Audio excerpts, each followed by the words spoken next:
Recently, I came across a video of this gentleman. I think it's the Car Guy Online is his channel, and he was doing this interview. So let's back it up. He had posted a video, I guess, of an ongoing issue that GM is having with their 10-speed transmissions, and I think it's from 2020 to 2024. Something happens with the valve body, causes an issue where inside the transmission locks up, and then in turn, when that locks up, it ends up locking up the differential. Trucks are driving on the road, their rear ends are locking up, they're skipping all over the place. I'm sure it's causing havoc and whatnot, and I would be upset if that was my truck. And I would imagine what a so it's in 2500 HD, and I think 3500 series trucks. Most of them are probably diesel. So if I had a, let's say, 2021 2500 HD crew cab pickup that was decently optioned with a 10-speed transmission, I'm expecting that truck is probably anywhere from $80,000 to $100,000 truck.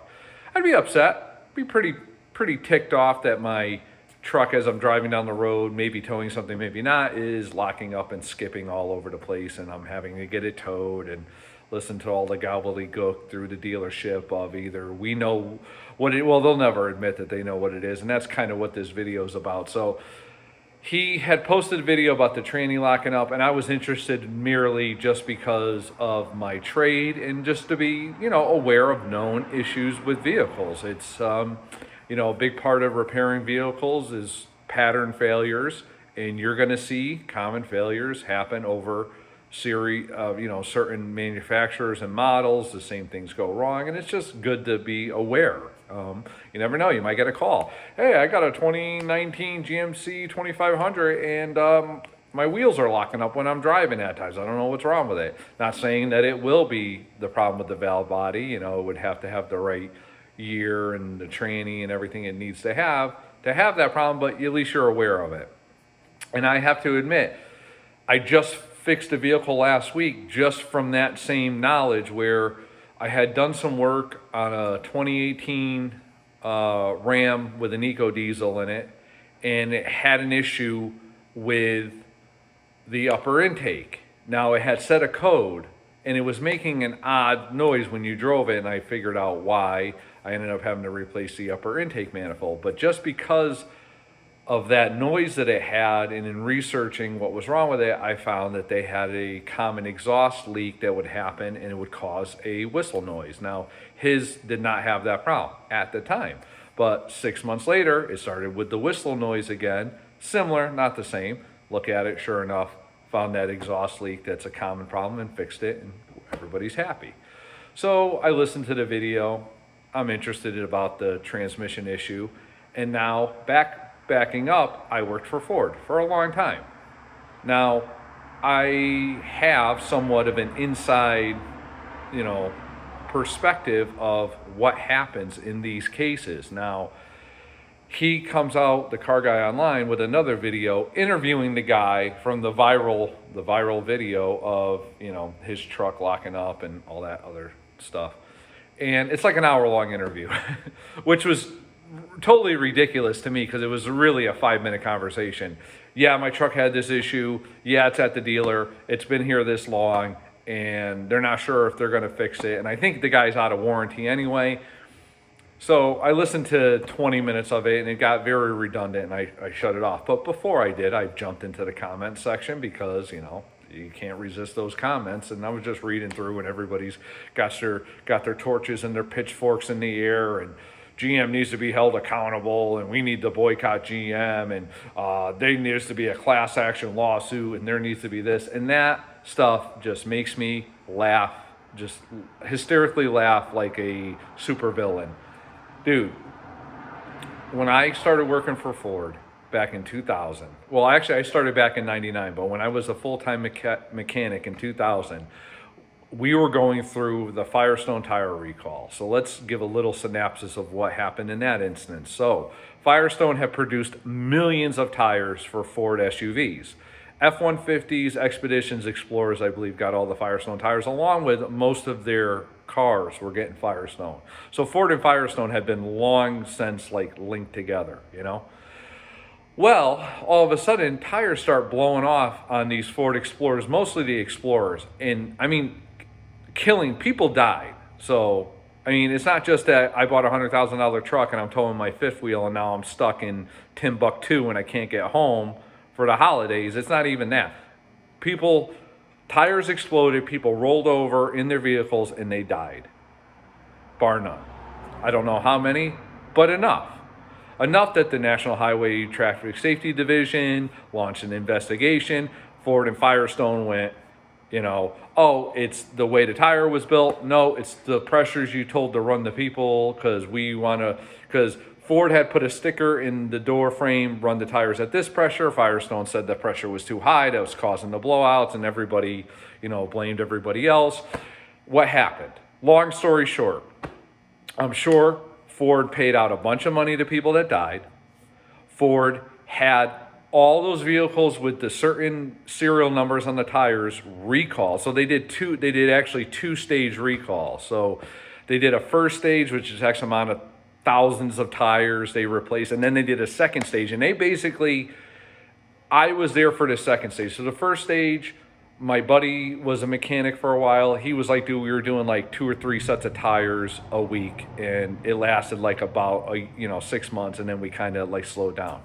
When I started, that thing was in full swing, and there were days I literally did 7 sets of tires in a day. I mean, there was the whole summer, my whole first summer full time, I did really nothing but tires, about 80% of my work, and then it was a few oil changes and some recalls, and the recalls would fall under the tires. But I was pretty much hired to just mount and balance tires all day. So we would have to, this is how it would work. You drive the car in, put the car on the lift, you would record the serial numbers and DOT numbers off all the tires on the repair order.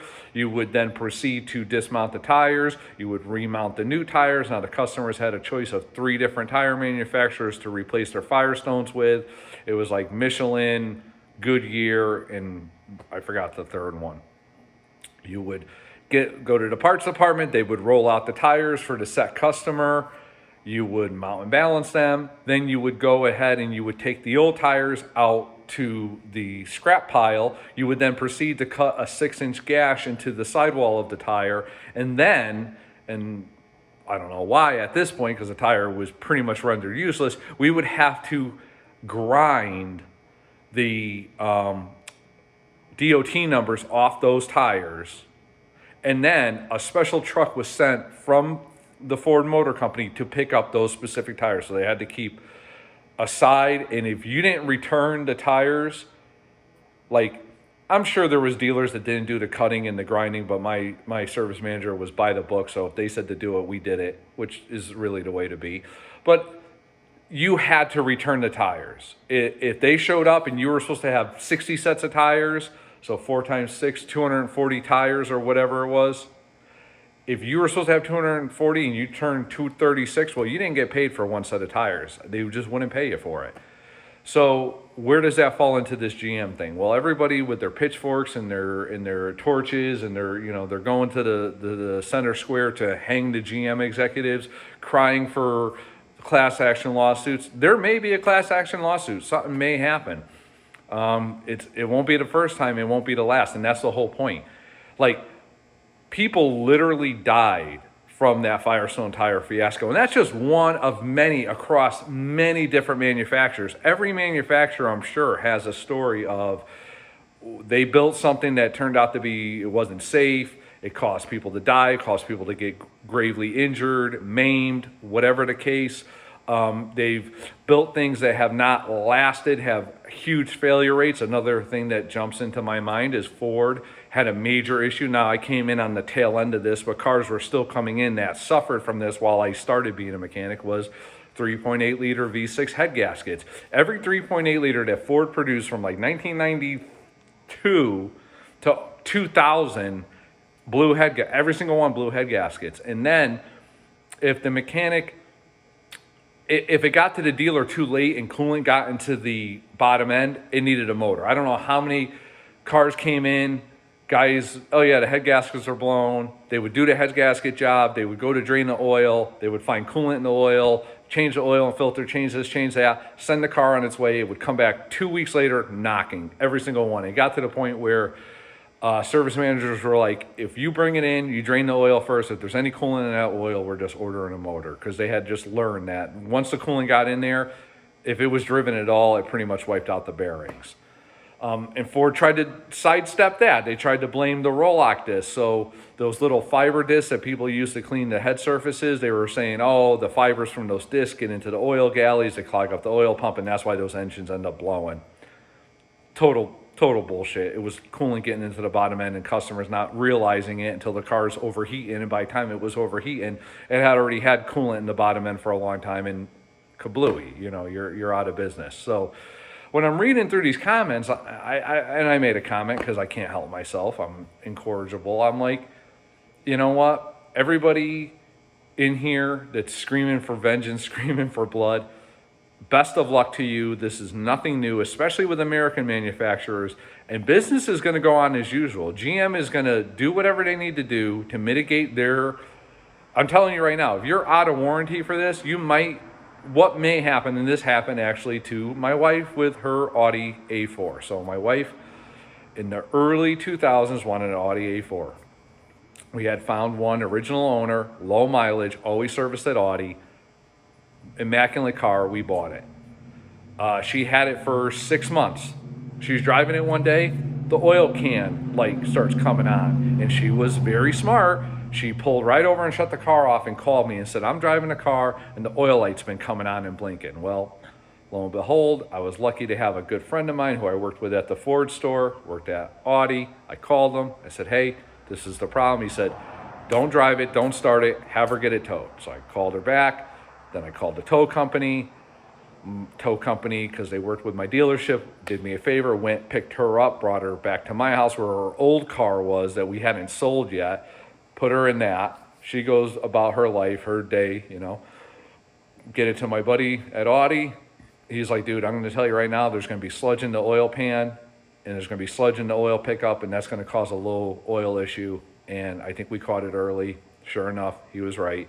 Fixes the car, hands me, $1,800 bill, which was a favor job because he had shown me 3 other invoices from 3 other cars that were there that were of the same ilk as hers, and their bills were $2,500. So he did chop it down quite a bit. Well, lo and behold, she gets a letter, I'm talking 5 years later, still has the car, gets a letter from Audi saying, oh, if you've had this issue, you send this stuff to us because there's a class action lawsuit, blah, blah, blah. She sends in the paperwork. Paperwork says the issue was caused by sludge in the engine. They ended up reimbursing her 90% of what she paid. So she got back she got back a $1,500 check. She got a good chunk of it back, most of it. Now, that was because of a class action lawsuit, because Audi had somehow, some way, they had advised people to do 10,000 mile oil changes or something like that. And obviously that just went bad, and never do over a 5. I don't care how expensive the oil is, how expensive your filter was, how great your car is. You never change your oil over 5,000 miles. My opinion. Don't crucify me for it. That's what I tell everybody who I work on their stuff. 5,000 miles, and you should check your oil. If you're going to go 5,000, you should check it at 2,500, 3,000, because you could be a court low and not even know it. Anyhow, I digress. So she got her money back because there was a class action lawsuit. So this may happen with the GM 10-speed transmission thing, but as far as people calling for accountability and people to be fired and lawsuits, dude, you're dreaming. I read those comments, I just want to laugh in these people's face, and it's not out of insincerity for what someone who's dealing with this is going through. It sucks. It sucks. Hardcore. No lie. I mean, I buy something off Amazon. If it don't work, I get mad. I could imagine buying a $100,000 truck that has some crazy training issue that pops up, leaves me skidding off the highway, and then GM has my truck for 6 months. But to me, from the inside looking out, it's just business as usual. I worked through Ford with the Firestone tire debacle. I was there when the 6-liter came out and all the problems with that. You know how many people died from bad 6-liters being in ambulances and the ambulances breaking down, bringing people to emergency medical places and the hospital, and the ambulance would literally just overheat and die on the highway, and people died in the back. I mean, that happened. So I'm not callous to the fact that there's ripples from these failures, but if any of you think that that is going to stop anything or change anything, I'm sorry, your wishful thinking is the best term I could use. Ford, they kept in business. Firestone tire debacle, 6-liter debacle. I mean, they've had multiple. They've had newer recalls on Ford Explorers because cops were passing out. I don't know if anybody died, but cops were actually falling asleep in the Explorers, the newer ones, because the exhaust was leaking back into the cabin. So the guys would be sitting there on patrol, side of the road. It's the wintertime, their cars running. Next thing you know, they're conking out in their car from carbon monoxide poisoning. So, and that's recent. That's a recent recall. So, owners of the 10-speed GM, you know what? Sorry, it sucks, but I've seen Kias. How many? Put it in the comments. Anybody has a Kia with a 4-banger that's blown up? I know like 6 people with 2.4. I think it's 2.4. I'm not sure, but I know like 6 people with Kias that have just driving down the road 100,000 miles and the engine just blows up because there was some metal that was in the engine and it never got cleaned out during the machining process, and it takes X amount of time, and then one day it just comes loose, it goes right through the engine, and boom, your engine. You can go from someone who serviced the car impeccably for the whole time they owned it, and then in one fell swoop, they hit a corner, they go into a corner, they hit a bump at the right time, the right speed, the right RPM, that junk comes loose in the engine, goes through the oil system and wrecks your engine, and all that hard work and all that diligence you put into it, maintaining it, is garbage. Now, Kia and Honda I got a buddy who works at a Hyundai dealer. Dude, he's been doing engines for like a year and a half, like 2 years. He's just been doing engines. He's like, dude, I just do engines. He's like, every time I think we're caught up, there's another truckload of engines showing up and another bunch of cars out in the parking lot that need them, and I'm just putting them in. So, anybody who's had issues with cars, manufacturers like this, recalls, issues, I feel for you. I don't think it's fair. I don't think it's right. There was tons of times where I saw people at the dealership, I think, at the real crap end of the stick. But that's the game you're playing. If you don't like it, don't play the game. Buy stuff that's used. Buy stuff that's been proven. But if you want to buy new technology, new cars, the latest and greatest, you want to have the nice brand, shiny new car or the truck or whatever, dude, that's the dance, man. That's the dance you're going to dance to. You're going to dance to whatever that band is playing. Now, if you buy a lemon, and that's another thing, lemons, there are trucks, cars, motor vehicles that just come out and they're just problem after problem after problem. And there are ones that just have pattern failures. And there are ones that are just a weird one for whatever reason. It was built on the Friday at 4 o'clock and it's just, has a failure and it gets straightened out and you just go on with your life, So I don't know, just maybe want to do a video about it. So if you've had any experiences with manufacturers, foreign, domestic, European, whatever it may be, throw it in the comments section. What issues have you had? What things have happened to you that you feel like, hey, I know 5 other people with this year make and model had the same problem, and GM or Ford or Dodge or Mopar or Jaguar or Mercedes or Audi never did anything about it, because that happens all the time. There's so many times where I fix things on cars that to me should have been a recall, and they were never a recall, and no one ever took accountability for it. And the failure, I